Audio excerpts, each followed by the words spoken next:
اعوذ باللہ من الشیطان الرجیم بسم اللہ الرحمن الرحیم۔ سورہ سبا مکی، آیات 10 تا 21، رکوع 2۔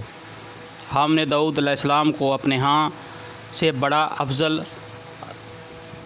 فضل عطا کیا تھا۔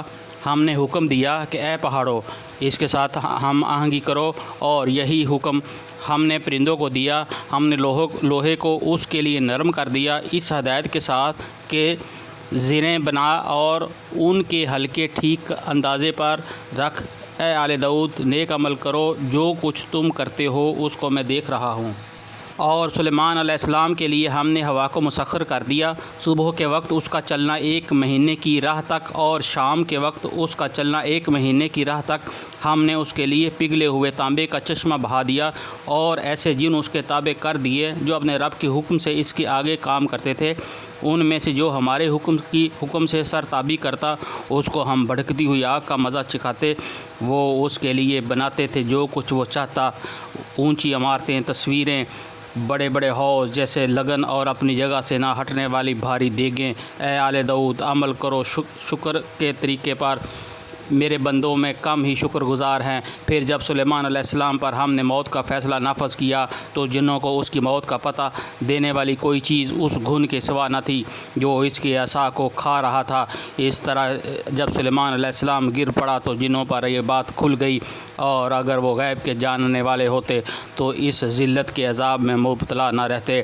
سبا کے لیے ان کے اپنے مسکن ہی میں ایک نشانی موجود تھی، 2 باغ دائیں اور بائیں۔ کھاؤ اپنے رب کا رزق اور شکر بجا لاؤ، اس کا ملک ہے عمدہ، پاکیزہ، اور پروردگار ہے بخشش فرمانے والا۔ مگر وہ منہ موڑ گئے۔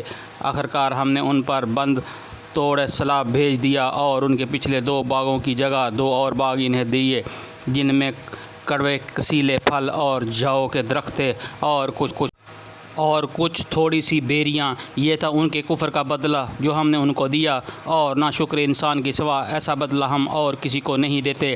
اور ہم نے ان کی اور ان بستیوں کے درمیان جن کو ہم نے برکت عطا کی تھی نمایاں بستیاں بسا دی تھیں، اور ان میں سفر کی مسافتیں ایک اندازے پر رکھ دی تھیں۔ چلو پھرو ان راستوں میں رات دن پورے امن کے ساتھ۔ مگر انہوں نے کہا، اے ہمارے رب، ہماری سفر کی مسافتیں لمبی کر دے۔ انہوں نے اپنے اوپر آپ ظلم کیا۔ آخرکار ہم نے انہیں افسانہ بنا کر رکھ دیا، اور انہیں بالکل تتر بتر کر ڈالا۔